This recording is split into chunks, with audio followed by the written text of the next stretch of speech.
बदलण्याच्या धाकाने महाराष्ट्रातीलच नव्हे तर संबंध देशातील आंबेडकरवादी विचाराच्या लोकांनी मोदी हटला पाहिजे म्हणून इंडिया आघाडीला समर्थन केला आणि त्या इंडिया आघाडीला समर्थन केल्यामुळं मोदीची हिटलरशाही संपली. संपली की नाही संपली? मोदीची हिटलरशाही संपली.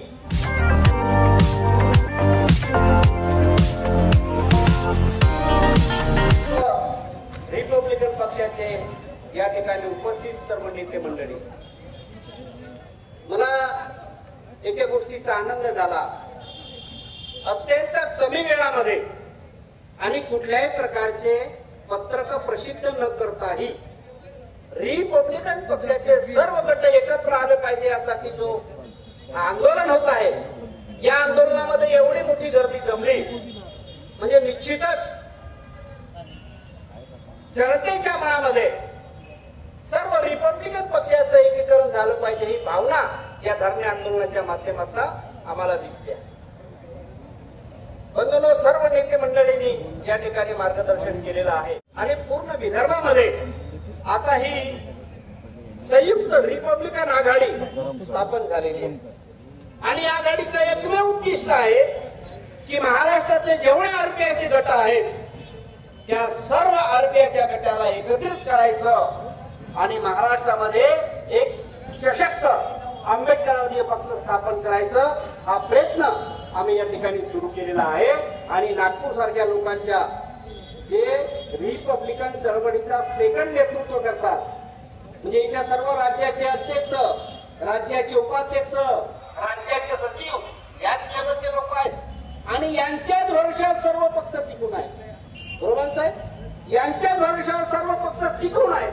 आता हे लोक जर एकत्र आले तर राष्ट्रीय नेते संपल्याशिवाय राहणार नाहीत आणि मला आनंद आहे की आता हे आपण सर्व लोक एकवटलेले आहोत आणि येणाऱ्या काळामध्ये चित्र सुद्धा आम्हाला वेगळं दिसल्याशिवाय राहणार नाही. त्याला काळाची गरज आहे. कारण आज आम्ही पाहतो, आम्ही राजकारणात बरेच दिवसापासून काम करतो. आम्ही लहान विद्यार्थी दशेपासून आम्ही राजकारण करतो आहे. सगळ्यांच्या मागे धावलो आम्ही आमच्याही पक्षाच्या नेत्याच्या मागे धावलो, काँग्रेसच्याही मागे धावलो, भारतीय जनता पार्टीच्या मागे धावलो. पण मताच्या पलीकडे त्यांनी फक्त आमचा उपयोग करून घेतला, मतासाठी आम्हाला काही दिलं नाही. लहानसा उदाहरण, मागच्या वेळी संविधान बदलण्याच्या धाकाने महाराष्ट्रातीलच नव्हे तर संबंध देशातील आंबेडकरवादी विचाराच्या लोकांनी मोदी हटला पाहिजे म्हणून इंडिया आघाडीला समर्थन केला आणि त्या इंडिया आघाडीला समर्थन केल्यामुळं मोदीची हिटलरशाही संपली. संपली की नाही संपली? मोदीची हिटलरशाही संपली. जो मोदी 400 पार करा म्हणजे 400 खासदार आम्हाला द्या, या देशाचं संविधान आम्ही बदलल्याशिवाय राहणार नाही, हे जे जाहीर त्यांनी भूमिका घेतली होती, आज त्याच मोदीला आपल्या संविधानाचा जागर करावा लागते आहे. ही आमच्या आंबेडकरी मताची ताकद आहे. करायची नाही. आम्ही कोणी कितीही कोणाच्या मागे असलो, आम्ही काँग्रेसच्या मागे राहिलो. ज्या काँग्रेसला लोकसभेमध्ये विरोधी पक्षनेता बनवण्याची ताकद नव्हती, आज त्या काँग्रेसला आम्ही विरोधी पक्षाचा नेता बनवण्या एवढा मोठा केला. पण जेव्हा वर्गीकरणाची गोष्ट आली तर काँग्रेसचा एकाच तरी पुढारी बोलला का? नाही, फक्त चंद्रशेखर आझाद बोलले आणि तेही आंबेडकरी विचारधारेचे असल्यामुळं. पण काँग्रेसचे किंवा इंडिया आघाडीचे इतर कोणी बोलले नाही. काही आमचे उत्साही लोक भारतीय जनता पार्टीच्या मागे धावतात, पण भारतीय जनता पार्टीचा जन्मच आरएसएसच्या कुशीमधून झालेला आहे आणि आरएसएस या देशातला विषारी फळ आहे, झाड आहे आणि त्याला येणारे जे फळ आहे सगळे विषारी राहणार आहे. आणि ते भगवान बुद्धाचा जो तत्वज्ञान आहे त्या तत्वज्ञानाला संपवण्याच्या मार्गामध्ये लागलेले आहेत. बाबासाहेबांचं संविधानच समूळ नष्ट करण्याच्या मार्गात लागलेला आहे आणि म्हणून आम्हाला बीजेपी आमच्या फायद्याचा नाही, काँग्रेसही आमच्या फायद्याचा नाही. जर आम्हाला आमचे प्रश्न सोडवायचे असतील, आमच्या समता सैनिक दलाच्या लोकांनी आपल्या पत्रकामधून सांगितलं आमच्या काय काय अडचणी आहेत, या अडचणी जर आम्हाला सोडवायच्या असतील तर आता आम्हालाच सशक्त व्हावं लागेल, आम्हालाच मजबूत व्हावं लागेल आणि आमच्या विचाराचा खरा व्यक्ती तो लोकसभेमध्ये आणि विधानसभेमध्ये पाठवावा लागेल. त्याशिवाय आम्हाला पर्याय नाही. आणि म्हणून या कामासाठी आम्ही सर्व लोक एकत्र झालो की महाराष्ट्रामध्ये आता आंबेडकरवादी विचाराचा एकच प्रश्न, एकच पक्ष आपण स्थापन करू. बरेच लोक आम्हाला म्हणतात असत्य गोष्ट आहे, बरेच लोक असत्य गोष्ट आहे म्हणतात, पण आम्हाला माहित आहे जर आपण मनातून अत्यंत प्रामाणिकपणाने जर कोणत्याही कार्यामध्ये उतरलो तर कुठलीच गोष्ट असत्य नाही, कुठलीच गोष्ट.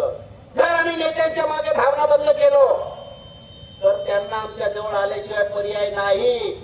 पण सर्वात मोठा रोग जर आम्हाला कोणता असेल, आठवले आले की त्याच्याही माग, गव्हाणे आले त्याच्याही माग, प्रकाश आंबेडकर आले त्याच्याही माग, आनंदराज आले त्याच्याही माग, जो कोणी नेता येत असेल त्याच्याच माग सगळेच बरं. म्हणजे मी एक नेता आहे, मग मी काय करतो, गव्हाणे आला त्याच्याकडे जायचा, गवैयाला त्याच्या सभेत जायचा, एकच माणूस सगळ्यांच्या सभेत. आणि त्यांना असं वाटतं की सगळे माझ्याच पाठीचे आहे, त्यांना असं वाटतं सगळे माझ्याच पाठीचे आहे आणि म्हणून त्यांच्यामध्ये इगो आहे. कारण आम्ही आता नेत्यांना भेटलो, प्रकाश आंबेडकरांना भेटलो, एवढा गर्विष्ठ नेता मी कधी पाहिला नाही. प्रकाश आंबेडकरांसारखा गर्विष्ठ नेता मी कधीच पाहिला नाही. त्याला खूप गर्व आहे नातू असल्याचा. एक गोष्ट मी तुम्हाला सांगतो, तो नातू आहे. प्रकाश आंबेडकर नातू आहे, आम्ही मुलं आहोत. आम्ही बाबासाहेबाला बाप म्हणतो, तो नातू आहे. पहिला अधिकार आमचा आहे, नंतर त्याचा. त्यांनी विसरू नये घराणे. बाबासाहेबांनी घराणे त्यासाठी काम केलं नाही.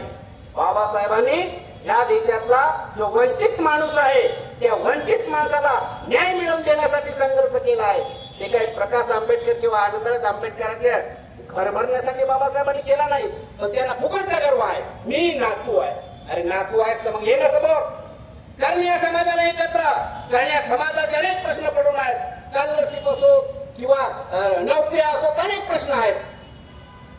ते प्रश्न सोडवण्यासाठी जर तू पुढे येत नसेल नातू म्हणून, तुला नातू म्हणायचा सुद्धा अधिकार नाही. लाज वाटते त्या प्रकाश आंबेडकरांना बाबासाहेबांचा रक्त म्हणायला. आणि त्यांची जबाबदारी या सर्व घटकाच्या लोकांना एकत्र आणण्यासाठी. पण सर्वात मोठ्या एकीकरणाला अडचण जर कोणी असेल तर तो एकमेव म्हणजे प्रकाश आंबेडकर. एकमेव हा माझा खुला आरोप आहे. आणि प्रत्यक्ष त्या लोकांना भेटलो आणि म्हणून बंधुरो, आमच्या समाजावर होत असलेले जे अन्याय आणि अत्याचार आहेत, त्या अत्याचाराचा मुकाबला करण्यासाठी आता आमच्या समाजाच्या लोकांना एकत्र आल्याशिवाय पर्याय नाही. आणि सर्व समाजाच्या लोकांनी एकत्र येऊन या सर्व नेत्याला आमचे बागडे साहेब बोलल्यानुसार आता त्यांना वटणीवर आणल्याशिवाय पर्याय नाही. जेव्हा आम्ही आपल्या हातामध्ये एकीचा शस्त्र जर घेतला आणि नेत्यांना जर आम्ही घाबरवून सोडलं की नाही, आता जर आम्ही एक झालो नाही तर जनता आम्हाला डोळे मारल्याशिवाय राहणार नाही. ही भीती जोपर्यंत आपण त्यांच्या मनामध्ये निर्माण करणार नाही तोपर्यंत हे एकत नाही, एक घेऊ शकत नाही. त्यांना एक आणणे खूप कठीण गोष्ट नाही. बंधुरो, हे तुमच्या हातामध्ये आहे. जनतेने जर ठरवलं की आरपीआयचं एक झालं पाहिजे तर याला कोणीच रोखू शकत नाही. त्यासाठी आपण सर्व लोकांनी पुढे आलं पाहिजे. आणि अत्यंत आनंदाने मी म्हणेन की नागपूरच्या लोकांसोबत आम्ही युती केलं, हे अत्यंत चांगली गोष्ट आहे. नागपूर हा क्रांतीचा केंद्रबिंदू आहे. बाबासाहेबांना सुद्धा क्रांती नागपुरामधूनच केली आहे. या ठिकाणी एकीची जी चिंगारी आम्ही लावलो, ही चिंगारी पूर्ण महाराष्ट्रातच नव्हे तर देशात गेल्याशिवाय राहणार नाही. ही चिंगारी निर्माण करण्याची ताकद आमच्या नागपूरच्या लोकांमध्ये आहे. त्यामुळे रास्त अभिमान आहे. आणि त्या दृष्टिकोनातून आपण पुढे जाऊ. आपण विदर्भच नव्हे तर देशाला सुद्धा आपण एक दिशा देण्याचं काम या आपल्या संयुक्त रिपब्लिकन आघाडीच्या मार्फत करूया. एवढीच मी आपल्याला विनंती करतो आणि रजा घेतो. जय हिंद, जय बुद्ध, जय पुणे.